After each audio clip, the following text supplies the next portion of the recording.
Morning, everyone. We'll get started. So thank you all for joining us. We have Jamie Deveaux, the APAC SolarWinds MSP Sales Manager, joining us today, who will be hosting the webinar. He'll be presenting to you all the best practices around building your MSP sales processes. And it should be really informative, and I hope that you guys have lots of questions. If you do have questions during the webinar, please pop them in the chat, and we'll endeavour to get those answered quickly. So thank you again for joining us, and I'll now hand over to Jamie. Thank you very much.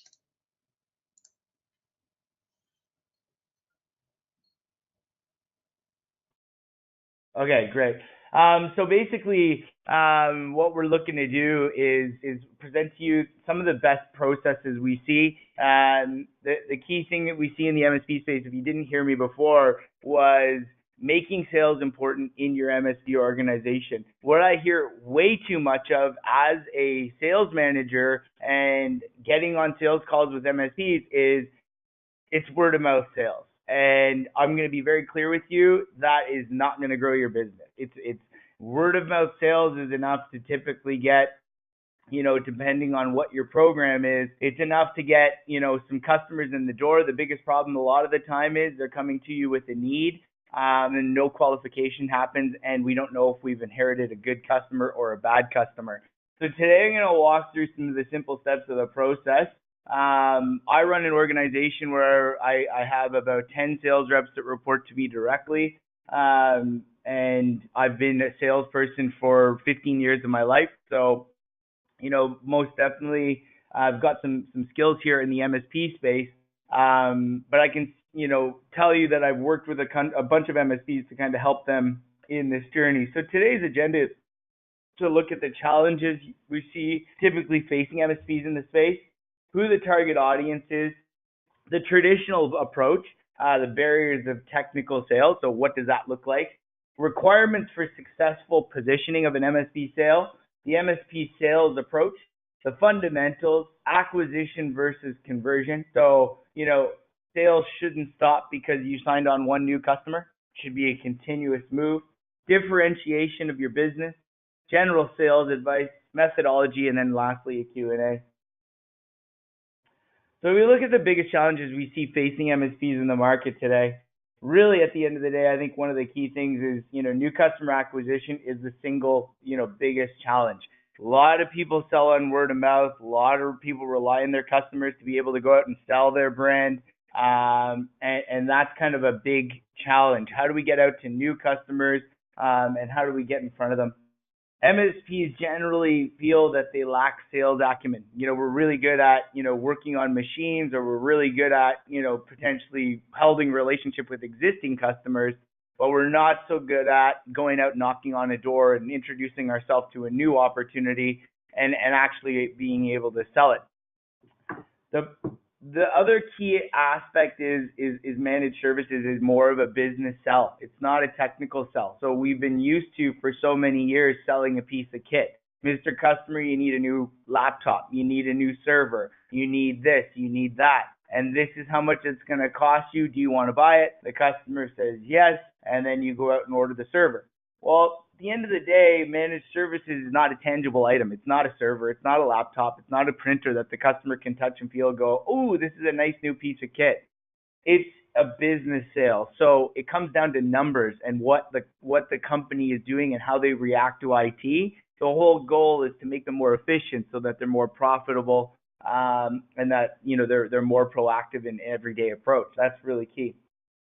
There's a lack of repeatable process. This is absolutely the key here. If I talk to, a large majority of MSPs in a room, when I do that regularly, when I'm traveling from seminar to seminar, what do I hear? Well, I don't have a sales process in place. Or what is your sales process? I don't really have one. Okay, well, we need a repeatable process, because if we're going out and doing the different thing every time we sell, we're never going to really figure out what is successful and what is not successful.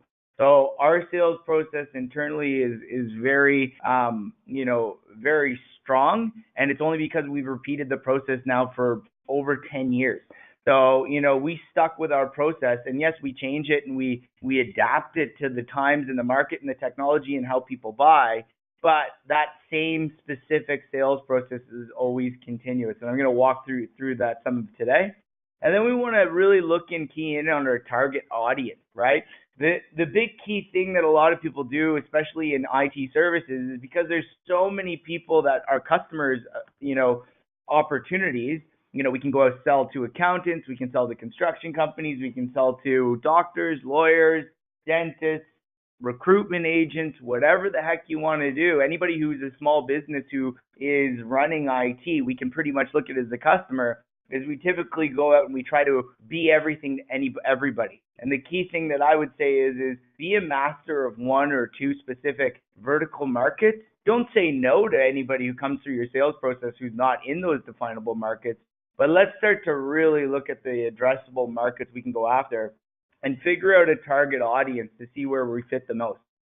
So let's see, how do we identify our target audience? Well, who is the customer? The first thing you need to understand before you can identify your sales process, obviously, right? So here at SolarWinds MSP, our customer is you, the MSP, the IT service provider, and our goal is to either A, if you're a successful MSP, make you more money with more efficient tools, or B, if you're an IT service provider looking at coming into the MSP space, how do we move your business from a reactive model, which is typically time and material, break fix, to a proactive model where we're billing the customer a subscription for services every single month.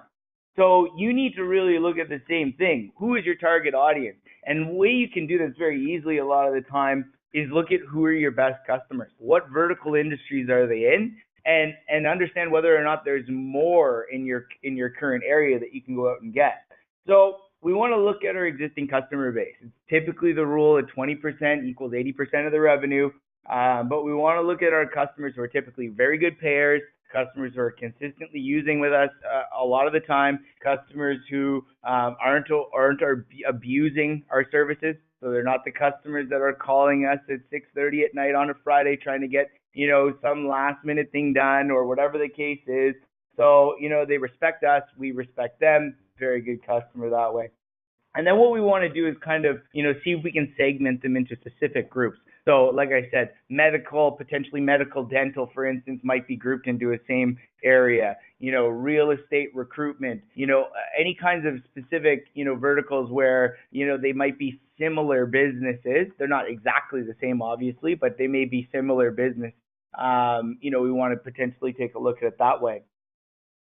We want to leverage ideal customers as your target market. So that's the key thing. If you look at your customer base and 50% of them are just customers that you've had for 15 years, you have a relationship with, but they don't really generate you any profit, and they're not really, making any growth happen within your business, you got to question and look yourself in the mirror and understand, are they the typical customer that I want to bring on board?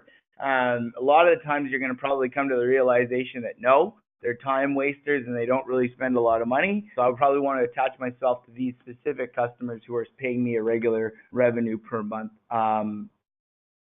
through specific verticals. Verticals are lucrative. They take a lot of work to penetrate. I can tell you, we here in Sydney, Australia, you can't walk down the street without tripping over a recruitment agent. So we picked recruitment and real estate as our key verticals. Sales-based organizations which require technology in order to run. Obviously, they need database of thousands of clients, thousands of properties throughout Australia or throughout Sydney. And basically what we needed to do, if I'm going to be honest, is we needed to support their organizations that they were a part of. So we had to go attach ourselves to the RCSA. We had to go attach ourselves to specific associations. If you're a heart surgeon in Australia, you're probably part of the Heart Surgeons of Australia Association. So what we want to do is inject ourselves into where these people meet. We want to get involved in their marketing material. We want to get involved in their wine and cheese parties. So that's going to take either you as a business owner or one of your sales reps to start getting into those marketplace and making yourself known within them. So we supported, and our name was put on local newsletters. but we were also invited to all of the events that were held by the RCSA, and we'd go with our booth and our iPad, and we'd sign up people for trials and audits of our IT service managed services program. It took us about 3 to 4 months of consistent penetration into those marketplaces. But once that happened, we were getting about 2 new customers per month that were equaling about $2,500 to $3,500 a month in monthly recurring revenue. So it will take time, but the results are going to be, if you keep at it, they typically are very good because once you get into one specific customer, they're going to tell someone else, they're going to tell someone else at a wine and cheese, and before you know it, you start getting a lot more opportunity. They can also help you understand, because they're peers, they can actually help you understand what other customers have in common with themselves. So this makes it a lot easier to sell into those specific customers. They may be running into the same issue with their technology, or they may be looking at something to work that way. Traditional MSP approach. This is a sales process. If you look at it completely, this is exactly the way a sales process runs. And anybody who tells you any different is lying to you. A sales process is 6 steps. It's always been 6 steps. If you look at any purchase you've made ever, that has been a significant one, maybe not a pack of gum at the grocery store, but a vehicle. If you look at, a TV potentially, this is a process that typically happens. So lead generation is consistent. We go out and we talk about who we are as a business and what our products do in order to attract people to our company. So SolarWinds MSP creates some of the best technology in the world, and we hope that MSPs and IT service providers see the value in that, so they come and take a look at our solution and actually download some technology. So lead gen can happen in multiple different ways. We can, cold call a customer business to business. We can do an email blast. We can send a letter. We can knock on a door. We can offer a promotion. Multiple different ways to generate a lead within an organization. Here we do a combination of marketing on the internet as well as cold calling. So just to give you an understanding of what we have in this office here in Sydney. We then qualify. As a sales manager, this is the most important step. If you do not qualify a lead in the initial instance, you will waste your time. And I want to make sure that that is completely clear to everybody on the phone. I need to have a qualification meeting. Typically, the MSP is going to talk about technology. That is not what you want to talk about. What I'm looking for interest here in a qualification meeting is, can the customer afford my services? Will they pay me on time? Is there an opportunity for my business to work with them in a fruitful relationship? And we want the same to happen on the other side of the coin of the customer. So we want to make sure that they're qualifying us into their process. And the better that qualification is done, the better it makes for the rest of this process to move through. Because once you stand on the line of what you're looking for out of the relationship, it just makes the line a lot clearer as you move through the process. An assessment typically happens after the qualification. I don't know how many of you on the line have said, I've skipped qualification altogether. I've just gone right to the assessment phase. Not a good idea, but an assessment will typically happen. So this is where we're either going to, if we don't have a monitoring and management technology, we're typically going to go on site. We're going to look at the hardware in the environment. We're going to do some internal tests and audits to understand, what's happening, and then we're going to report that assessment back. Do not give free assessments. I will tell you that right now. Something that people do, I give it away for free. Well, that's tech time that you're spending. That's time that you're spending generating a proposal for no return on investment. And I'll ask you this question. If you've ever had an appraisal on your house done, or an appraisal on something, and you've got a free appraisal or you paid for an appraisal, which one do you typically believe? And 9 times out of 10, it's the one you paid for. So, an assessment, does take a lot of work, and I suggest that you bill for that time. An assessment also qualifies. If the customer's not willing to pay for an assessment, are they really serious about buying from you? That's a good question to ask yourself as well. So we want to do some analysis in between that assessment. We want to look at not only how the company's running from a business capacity perspective, but we also want to look at the technology side of things as well. We then want to present a proposal, typically present technology findings and how to improve technology. is what we're typically seeing on the MSP side. So it's not about business. It's about, oh, this server is out of warranty and the backup server is not doing any backups. Okay, that's great, but what does that mean to me as a business owner? And what does that mean to me in terms of my time and my revenue? We'll then typically go to a close. Typically what's going to happen here is because you're going to be talking technology, there's a struggle in between the business owner, someone who, runs maybe an advertising firm. There's a struggle in between, why they need the technology and why they need to spend that money.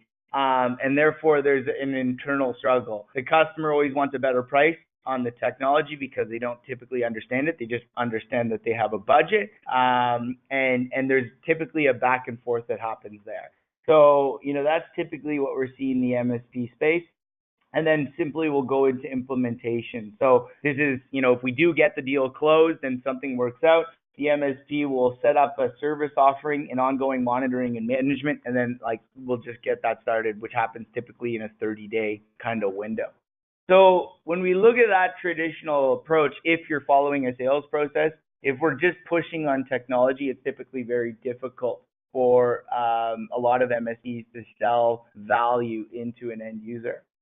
So what are the barriers to technical sales? Well, technical positioning is a comfort zone for a lot of MSPs because technology is what they know. So they fall back to what they know we all do as humans, and they start to pitch the great benefits of a technology. If I'm a business owner, I don't, typically care too much about the technology. I care what the return on my investment is going to be. Is it going to save me time? Is it going to make me more time? Where are we going to work here? So technical may be a comfort. However, it may not be for the business owner. Me personally, I'm not technical. I'm completely business focused. So, I need to know, is it going to save my staff more time for them to spend more time on the phone so that they can sell more product? That's kind of the way I look at a technology.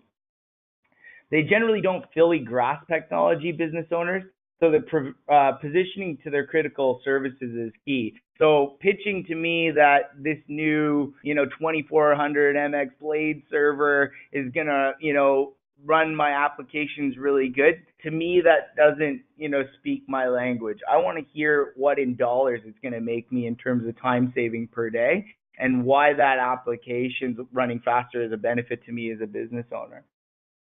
How do you align services to how they generate revenue? So for our organization, for instance, we're typically sales. The vast majority of the functions out of this office are sales. So what do we need to have? Well, we need our Salesforce open and regular on a regular basis.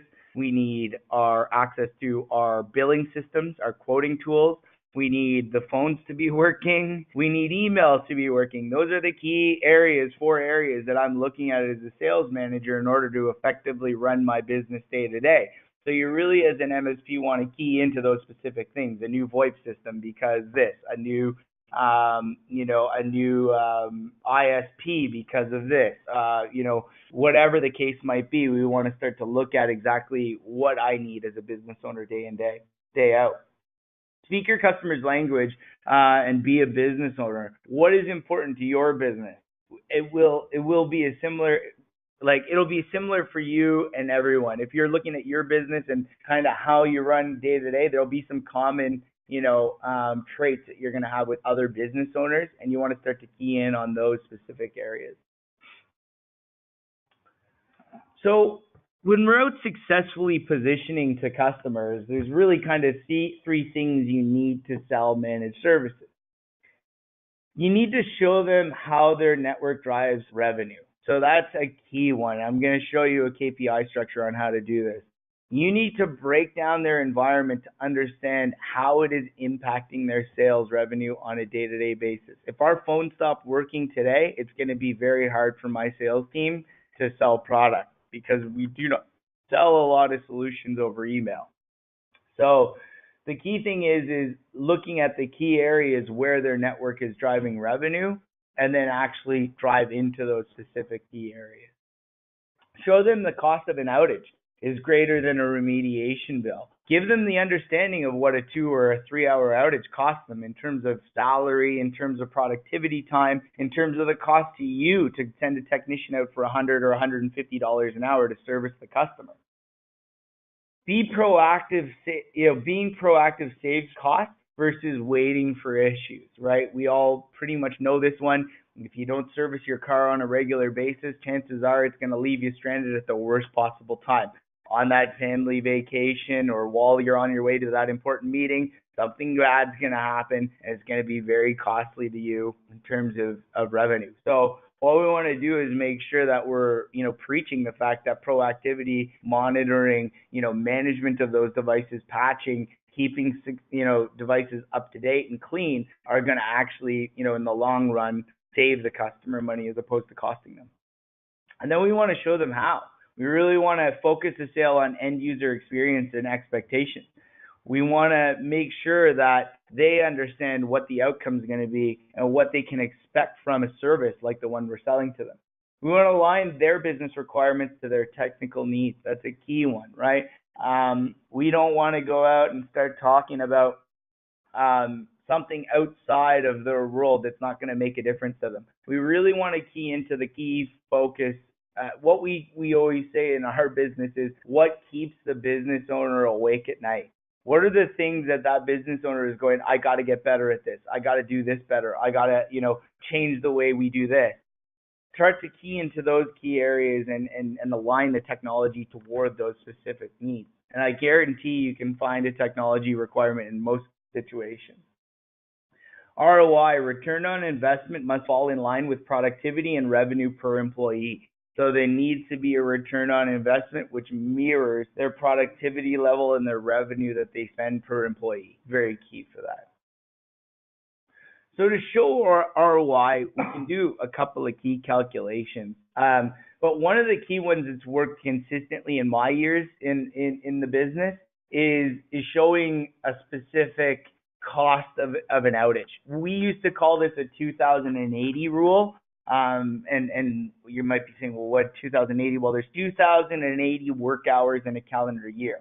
So, that's a key thing to understand. What is the cost of the business for salary per worker? So if you show kind of reliance on company IT resource, if you look at the top right-hand corner, executive, maybe they have 5 executive. Financial software requirements about 50%, CRM requirements probably about 25%, email and messaging is 80% of their day-to-day. A salesperson flips it on its head. Financial software, don't really care about it, don't need to do invoicing. They're typically sending credits and things like that through their finance team. But they do require a CRM system 90% of the time. And they do require email and messaging 90% of the time. If a customer calls in or sends an email that they have a requirement, they need to be able to address that immediately so that we get the sale. It's very key. I had a customer call in yesterday, wanted to get rid of his current RMM solution, called in directly to our line. If our phone lines weren't working or he was put on hold or something happened, we may have not have gotten that sale in the long run or not gotten them into the process. So we need these key things to be aligned. And then administration. Well, administration, finance people need access to financial software.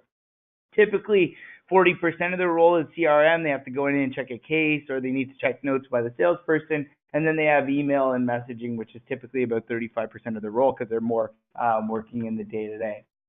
So now we want to, once we've identified, okay, well, who are the key people in our organization that we're trying to sell to, we want to start to look at, what the average hourly wage is. Now, I would ask my customer exactly what these costs are.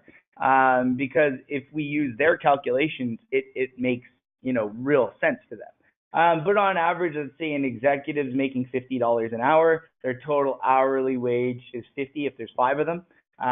Sales, $37 an hour. Typical average hourly wage is $296 if there's 8 of them. And then 7 admin staff at $23 is $161. So if there's a 3-hour email and messaging outage, partial data loss recovery cost plus time equals the following in lost productivity. The executives, 3 hours down at 250 times 80% is $600.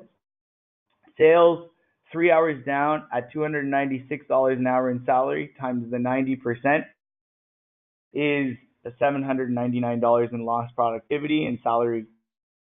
Administration at 3 hours times $161 times the 35%. This is the email and messaging if you're looking at the top right-hand corner. So that's total outage of 3 hours has cost the business $1,568. 1 3-hour outage has cost them that much money. So in addition to that, the recovery effort to get the messaging back up and running is a total outsourced cost of engineer time of $230 or $150 per tech. The average downtime cost of that 3-hour email outage has been $1,798. If you let that sink in for a second, right, in terms of the overall cost of my business as the owner here, there's no guarantee to me that this message outing isn't going to happen again next week. And that's the thing about reactive IT. If I'm not proactively managing my infrastructure, then these outages could occur on a regular, consistent basis, whether it's an hour, 2 hours, 3 hours, and I'm always losing a lot more money in salary and productivity loss than I am paying the technician to fix the job. So we want to run through these scenarios with our customer because it totally puts us in their playing field. It aligns our ROI with their requirements directly. And now we're not talking about technology, we're talking about actual productivity loss, which is music to my ears, by the way.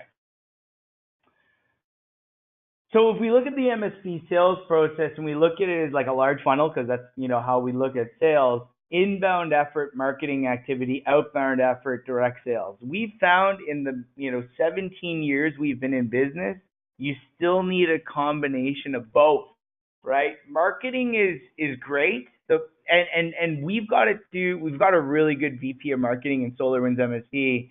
I will say that 100%. We can pretty much set our watch by the amount of marketing opportunities we're going to get per month. However, that number does fluctuate. So we can't guarantee that we're always going to get, number one, good qualified opportunities from marketing. Someone may have just clicked on something for the hell of it, or they put in, 123 Fake Street and their name is, John Doe at yahoo.com. So we need to kind of combat that with direct sales activity, and that's cold calling B2B business. So we've kind of found a sweet spot internally. My reps are typically making about 100 dials a day. They're generating about 30 appointments on average per month, of which we would probably do about 26 IPs, and we close about 25% of those. So probably about 7 to 8 deals per month. So it's a lot of work, but that's typically what you need to do in order to generate. Don't think that, for a large organization like us, our sales average, if you look at our average sales rep across the company, is about 26.5% conversion rate. That means for every 10 deals we get into our sales process, we close about 2.6% of them. Just to give you an understand, we do 2.6 deals per month. So, you're not going to go out and get 10 ops and sell 10 opportunities. It just doesn't work like that. So you need to do a lot more on that lead gen side. Then we want to move to like the business analysis. So our qualification, we want to start to not talk about the technology required. We want to understand the business frustration, the expectations of what they have for IT. How many people really know what IT is? At the end of the day, is it AV? Is it backup? How does the customer view IT today, and what are their typical requirements and expectations from their infrastructure? What are their pain points? What are the key things that they're suffering from daily, weekly, monthly, biannually, annually, that we can actually come in and accommodate and fix through technology? Can't fix if they're struggling paying for the girls' braces or for the son's rugby practice. Those are things we can't fix. But how can we align our services and our value to that customer's pain point? What are their business goals over the next year? Is it to grow? Is it to add 15 new employees? Is it to go into another additional key market? Are they looking at any acquisitions? What are some of the things that they're striving toward as a business over the next 6 months to a year? Can we align ourselves to that? Arrange to speak to end users, right? So we want to talk to some of the key people in the organization, not just the business owner, because a lot of things don't filter up. So can we have an opportunity to chat with the sales team? Can we have an opportunity to chat with the admin team? Can we look at how they view IT internally to get some feedback from them? And then qualify with open-ended questions, right? So not yes, no's, not closed-ended questions. We want to be able to allow the customer to kind of give some free thought around their infrastructure and budget.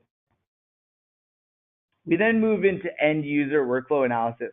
So we want to assess the business workflow. How are they using their IT? We see a lot of impact on IT from Monday through Wednesday. Thursday and Friday are typically light. What are the key aspects of their business that they need to do on a regular basis? Do they need to upload specific data to their head office in Copenhagen every other 2 weeks?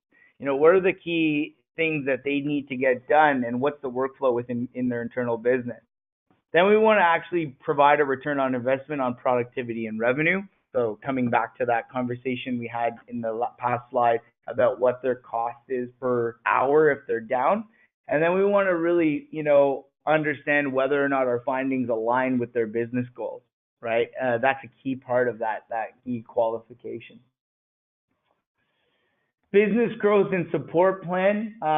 This is typically 100% related to business goals and how you will support them. And obviously, you can't be everything to them, but, from a technology, we at least hope there's some synergy there, or else there's probably no, qualifications out the window. We want to show ROI here on productivity gains as well. So if we look at their current systems and we look at the assessment plan and we say, well, they're running at 56% business availability and we can get that to 86%, what impact is that to my bottom line as a business? Closing the deal. We got to ask for the business. A lot of the time, we send out a proposal. The customer flips to the back page, they look at the price and they go, I want it for 10% cheaper. Well, you're doing yourself an injustice. If I'm going out to close an MSP deal, when I was working for the MSP, I always have the business owner available. I'm never sending a proposal out before I've got a meeting set with the business owner or someone who can make a decision.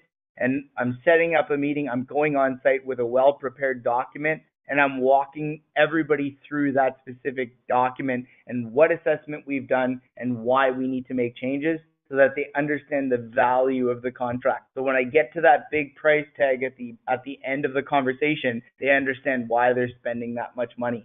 And that's a real key one. Once they've done that, I'm going to ask for the business. Straight up, right? What do I need to do to get you guys to come on board with us today? And then I want to, basically support and justify the offering based on the ROI findings and workflow analysis. I want to consistently drive back to that because the customer is going to go, it's too expensive. And we want to consistently drive back to return on investment workflow analysis. What is it going to make them on the back end as opposed to what the upfront costs are going to be? And we always, like I said at the start, make sure all the stakeholders involved in that infrastructure, in that conversation. We never want to be presenting to an internal, salesperson who has nothing to do with the buying process or doesn't have any authority. We do just a quick one here verbally, guys. It's not in the slide, but just to give you an understanding, we use the BANT model internally, the BANT model here in this office. So does the person you're talking to have the budget? Do they have the authority to make a decision? Do they have the need for the product, right? If there's no need there for the RMM or for whatever product we're trying to sell, then why are we talking to them? And do they have a time frame? Are they looking to purchase this product in the next 2 weeks, or are they looking to purchase it next year, right? So we try to get all four of those things aligned within our qualification process, and that's typically what aligns our sales process moving forward. We then want to implement the once we've closed the deal, hopefully we get the win. We want to start the rollout procedure, the onboarding meeting, doing all that stuff. Then we'll get a VCI or account manager to prove the value of the on-site meetings, use reporting to show where there could be things better, we could be doing things better, and always constantly reviewing network health. From there, we want to grow the account. So look for cross-sell and upsell opportunities that maybe we missed in the initial sales model. So in SolarWinds, we've got channel salespeople or account executives who work with our MSPs to look at other solutions that we provide that maybe they didn't consider when they first came on board with us. And this happens consistently. So, it's a key thing that you want to be doing. You don't just sell a customer once and then never sell again, because technology is always changing and so is their business. So as we move on from there, we kind of get into the fundamentals of a sales process. Like, what are the key things? Lead generation to identified qualified prospect. Like, proper qualification of a prospect to lead to an initial meeting.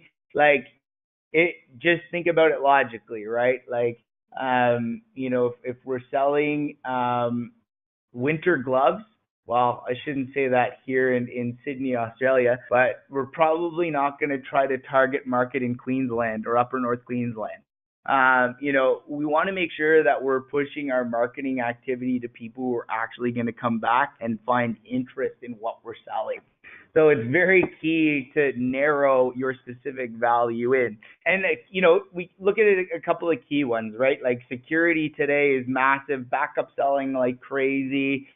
Breach security is selling like crazy. Cloud technology is selling like crazy. Like, if you look at a couple of those key areas, those are buzzwords that we can go out and we can start pitching on the customer behalf right away. Qualify during the meeting. Never just go walk into an assessment. It's just not a good way to look at it. We want to always qualify and understand, how they utilize technology in order to drive revenue within their business. Because if they're a soap manufacturing company and they don't, they still handwrite orders, there's probably not a lot of need for IT. Okay, so we want to look at specifically, customers who are using technology in order to drive revenue, because it's a key aspect of their business. Identify areas where you as the MSP can assist them. Your sales process should be consultative, not a pitch. It shouldn't be, come deal with me because I'm cheaper than everybody else. It should be a consultation between you and the customer. Your technology needs to, not focus on the discussion, but how they use it to perform their daily functions. That's got to be a key one. Agree to perform an assessment. Use assessment findings to show you are aligned to their needs. So once you've got that good qualification, you're going to keep on those key areas when you go out and actually do your assessment of the site. We then want to align their business needs and technology requirements to provide the service that fits. Educate the process as you discuss the prospect as you discuss options, right? Like, I always liken this to like the car, getting your car serviced at a mechanic. If you know nothing about vehicles and you go in to get an oil change done and they come out with a $2,000 bill and they don't explain why you need to pay $2,000, you're going to be flipped. You're going to lose it. But if then they bring you to the back of the garage and they educate you that, maybe your muffler's got a hole in it, your tires need to be, you need new tires because the ones you have are bald, the brake pads are gone, and they start to line through all of the things in your requirement. They educate you through showing you and educating as to why you may feel a lot more comfortable with that spend. Doesn't mean you might be able to afford it, but at least you know what's important to you in terms of what you should be spending your money and where you should be concentrating on. Identify their understanding of the results you will provide and what they feel they are receiving as value. That's a key one, right? Make sure they see value in what you're giving them. And if they don't, maybe you need to realign your ROI with them. Close the sale by relating assessment findings to business value. ROI is based on HR costs, productivity gains, and revenue per employee, right? So those are the kind of key aspects that we want to continuously concentrate on when we're closing the deal, so that we can show value and get the cost that we require. Conversion versus acquisition. Acquisition, targeting new prospects. You need to gain trust. You need to learn what their needs are and align to their technical requirements. You need to identify their workflow and how IT supports it. And you need to position appropriate offering to support. Conversion and growth, targeting existing customers you already have trust with. You know their network needs. Identify the gap in your service delivery and show them how changing your approach will benefit them, and use existing tickets and metrics to your advantage. So not only can you look at how you're going to go out and attract new customers, we can also look at your existing customer base and what we need to do to sell them more and really, kind of go out and potentially see more growth. When's the last time you've gone out and done an assessment on your existing customer site? When's the last time you've gone out and brought them a coffee and a donut and asked them to talk about what new challenges they're facing in their business? Or, what are key things that they're looking at in order to take their business to the next level? There may be a massive opportunity out there and you may not know about it because you're waiting for them to call you about an email outage. So sign up those meetings, go talk to those customers and have a business discussion. Don't always rely on technology being the driving force behind your conversation. You want to differentiate. When I look at this industry, I always think it would be absolutely fantastic if we banded together as MSPs and service providers in order to set the rate throughout New Zealand, throughout Australia. Because then we would only be competing on differentiators in value. And so we wouldn't be competing on price all the time, which commoditizes our industry in a massive way. So what are your key differentiators? Are you right in that prime location where you can get to any issue quickly as possible? Do you offer ISP services? Do you offer data center services? Do you offer specific niche, services that others don't? I have an MSP in Western Australia who does accounting as part of their MSP services. Like, are there key differentiators that are going to differentiate you from a value perspective than other providers in your area? Do you stand out, or are you just lumped into every single other provider out there? And ask yourself that question. What can you do differently to stand out?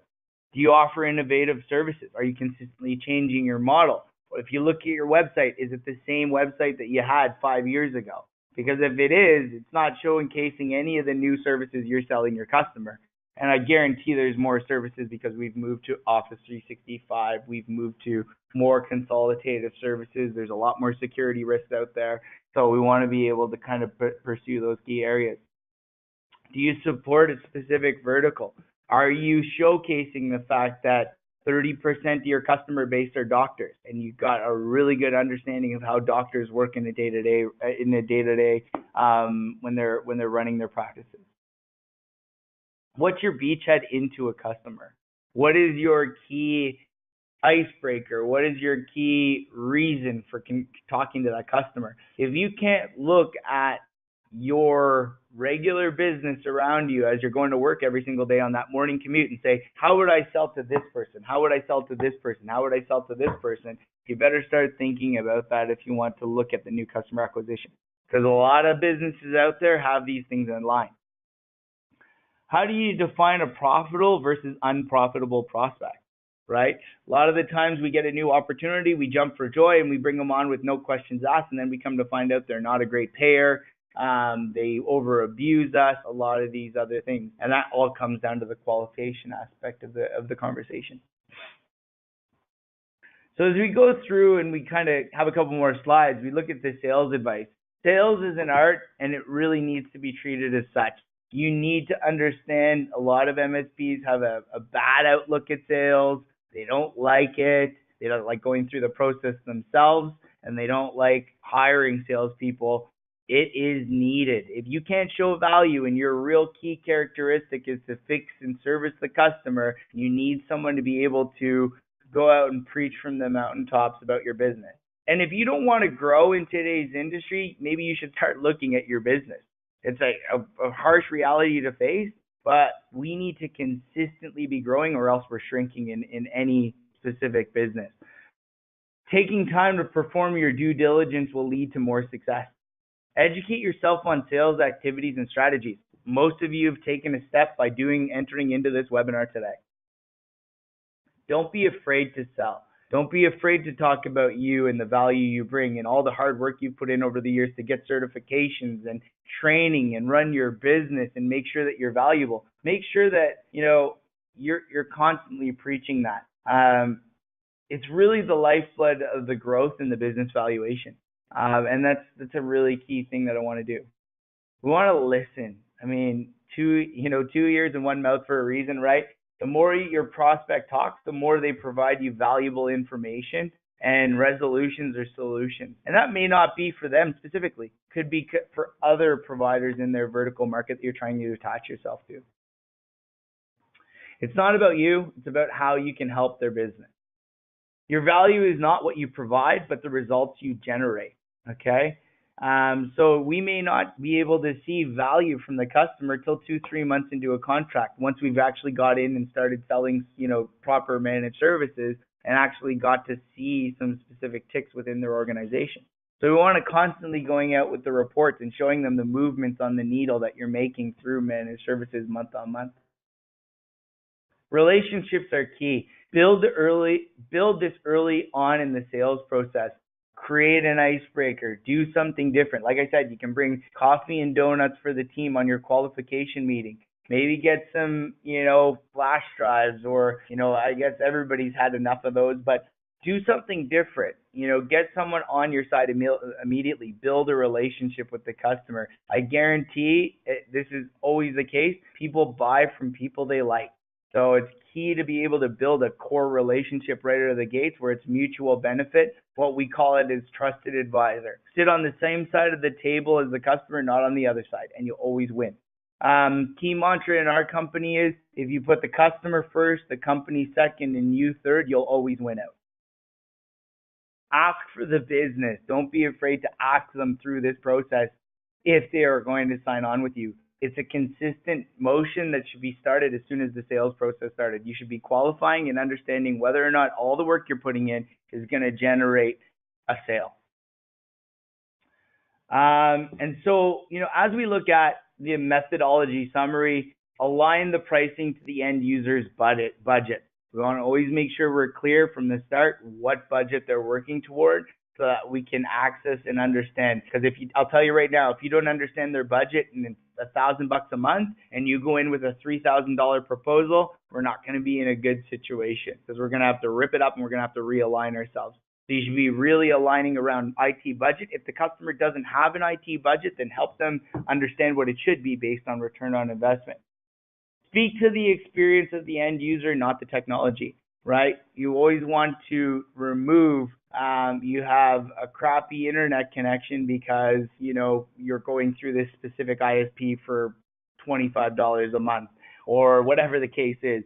So speak to the experience and speak to, what they're facing internally, then fix it through the technology on the back end. Work this as a business sale, not a technology or a hardware sale. It's a hard thing to get out of. I think we're still caught up in that motion.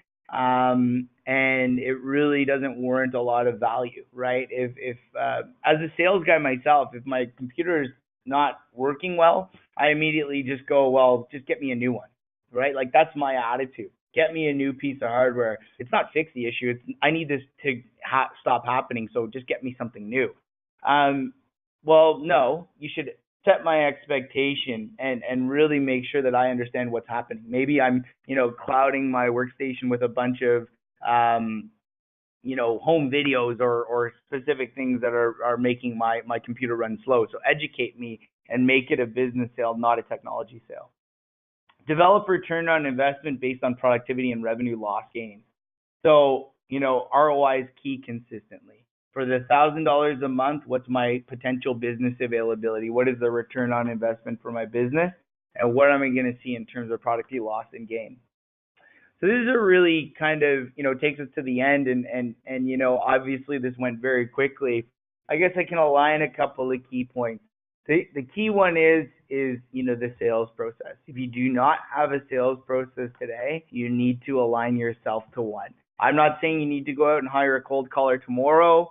Although I see value in it, but at the most part, you should be looking at how you can afford to generate more leads within your business.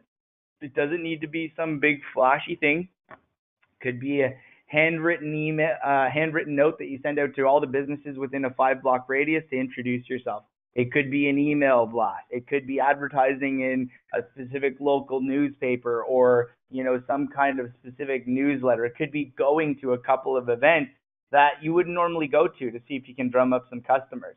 So look at lead generation opportunities within your arena that make sense from a budgetary perspective. Always qualify your sale in the initial stage. The last thing you want to be doing is running a sales process for 60 or 90 days when the customer was never going to buy in the first place.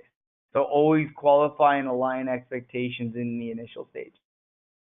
Complete an assessment and make the customer pay for it, right? Set the expectation that it's going to cost a lot of money on your side to be able to get your highly trained technicians to look at their environment to understand what kind of issues they're going through on a day-to-day basis in order to provide them with a comprehensive assessment on how their business is functioning from a business perspective, not a technology perspective. They obviously go hand in hand, but we want to show them, specifics there.